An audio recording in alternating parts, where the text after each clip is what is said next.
Praise the Lord. एक और नए एपिसोड में आपका स्वागत है। आज का हमारा विषय है, हम ईश्वर की आवाज़ को कैसे पहचान सकते हैं। आपको क्या लगता है, बाइबल में जिस ईश्वर से हमारी भेंट होती है, वो ईश्वर क्या हमारे साथ एक संबंध बनाना चाहता है, या वो अपने आप दूर रहकर ही वो खुश है?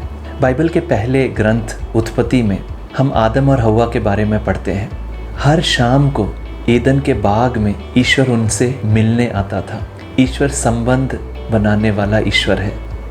यीशु ने अपने शिष्यों से कहा, मैं तुम्हें दास नहीं अपना मित्र बुलाता हूँ। आदम और हव्वा ने जब पाप किया, वो ईश्वर से छिपते हैं, डरते हैं, लेकिन ईश्वर उनको नहीं त्यागता है। ईश्वर उन्हें खोजता हुआ उनके पास आता है। पुराने विधान के पन्नों को जब हम पलटते हैं, पूरे मुक्ति इतिहास में, सैल्वेशन हिस्ट्री में हम पाते हैं कि ईश्वर की एक ही इच्छा है कि उसके लोग उसके पास आए। बार बार वो हमें बुलाता है अपने नियमों के द्वारा, अपने नबियों के द्वारा। हम ही हैं जो उससे दूर भागते हैं, लेकिन ईश्वर निराश नहीं होता है। वो अपनी कोशिश कायम रखता है और समय पूरा हो जाने पर वह अपने ही पुत्र को हमारे बीच भेजता है। यीशु किस लिए आए? पाप ने जो हमारे संबंध में दरार पैदा कर दी थी ईश्वर और हमारे बीच, उस भी पाप को हटाने के लिए, उसको दूर करने के लिए, उस संबंध को पुनः स्थापित करने के लिए यीशु आए। प्रकाशना ग्रंथ, बाइबल के आखिरी ग्रंथ में हम पढ़ते हैं कि यीशु कहता है, मैं द्वार पर खड़े होकर खटखटाता हूँ।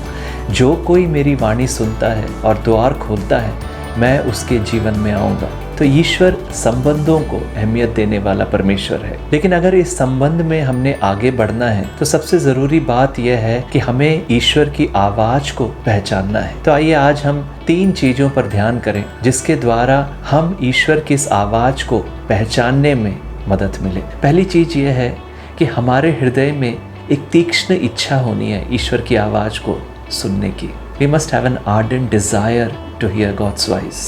ये ज़रूरी है। जब तक हमारी इच्छा तीक्ष्ण नहीं होगी, हम उसकी आवाज़ को नहीं पहचान पाएंगे। जिस प्रकार प्यासा व्यक्ति पानी को ढूंढता है, भूखा व्यक्ति खाने को ढूंढता है, जो गुमराह हो गया है वो सही राह ढूंढता है, जिस प्रकार प्यार करने वाला अपने प्रेमी के लिए तरसता है, वैसे हमने ईश्वर की आवाज़ को सुनने के लिए तरसना है। जब ईश्वर देखता है कि हमारे अंदर तीक्ष्ण इच्छा है, हमारे उस प्यास का उत्तर ईश्वर देता है। स्तोत्र ग्रंथ में दाऊद कहता है, मेरी आत्मा तेरे लिए प्यासी है, तड़पती है। तो ये प्यास हमारे अंदर उजागर होना है। ये प्यास जब बढ़ जाता है तो ईश्वर कहता है, तू मुझे पाएगा जब तू मुझे पूर्ण हृदय से ढूंढेगा।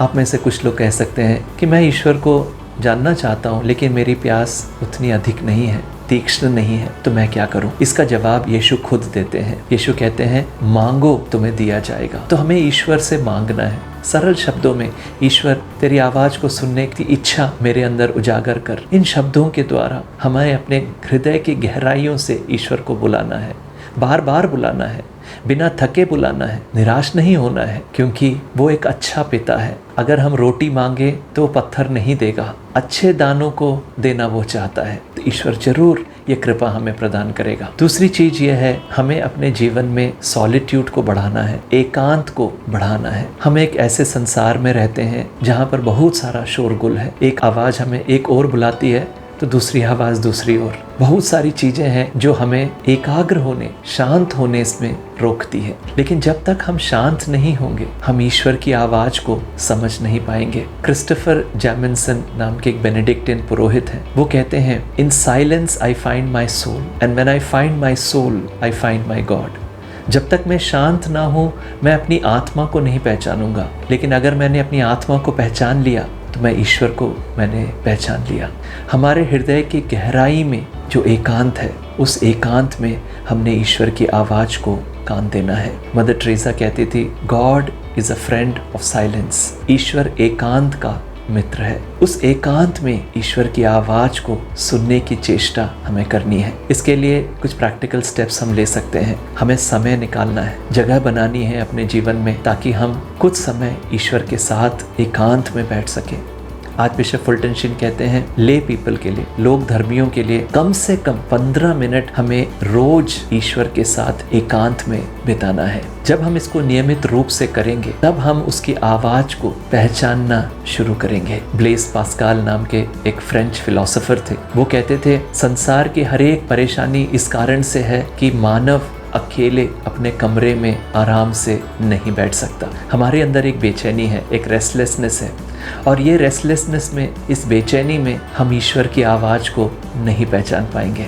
लेकिन अगर हमने ये डिसिप्लिन, अपने आप को शांत करने, ईश्वर के सम्मुख 15-20 मिनट बैठने का हमने ये अनुशासन अपने जीवन में ले आए, तो हम इस वचन को यथार्थ होते पाएंगे। स्तोत्र ग्रंथ में परमेश्वर कहता है शांत हो और जानो कि मैं प्रभु हूँ। Be still and know that I am God। तीसरी चीज जो मुझे आपसे कहनी है वो यह है कि हमें वचन की गहराइयों में उतरना है। लूकस के सुसमाचार में 5वें अध्याय में हम एक सुंदर घटना को पढ़ते हैं। शिष्य रात भर मेहनत किए लेकिन उन्होंने एक भी मछली को नहीं पकड़ा। यीशु ने उनकी स्थिति को देखकर पेतरुस से कहा नाव गहरे समुद्र में ले चलो। और यीशु के कहने पर जब वो गहरे समुद्र में जाल बिछाते हैं उनके जाल मछलियों से भर जाती है। हमें भी वचन की गहराइयों में उतरना है, ईश्वर से कहना है मैं तेरी वाणी को सुनना चाहता हूँ। God speaks through what is already spoken. Bible में जो लिखा है उन वचनों को ईश्वर जीवंत करता है। वो आत्मा और जीवन है। जिस प्रकार शरीर के लिए पोषण की ज़रूरत है उसी प्रकार वचन जो है हमारे आत्मा का भोजन है। हमारी आत्मा को हमें पोषित करना है। फादर लैरी रिचर्ड्स कहते हैं बाइबल पढ़ने के लिए हमारे जीवन में एक अनुशासन होना चाहिए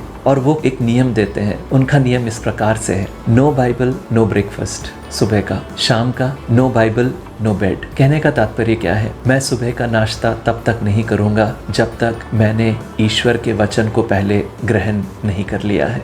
मैं रात को आराम नहीं करूँगा जब तक मैंने ईश्वर का वचन नहीं पढ़ लिया है। ये चीज़ें छोटी लगती होंगी लेकिन ये छोटी छोटी चीज़ों को जब हम अपने जीवन में अपनाते हैं हमारा हृदय ईश्वर के वचन के लिए तैयार हो रहा है, ईश्वर के वचन को सुनने के लिए तैयार हो रहा है। हम उसकी आवाज़ को पहचानेंगे और हम छोटे सैमुएल की तरह कह पाएंगे हे प्रभु बोल तेरा दास सुन रहा है।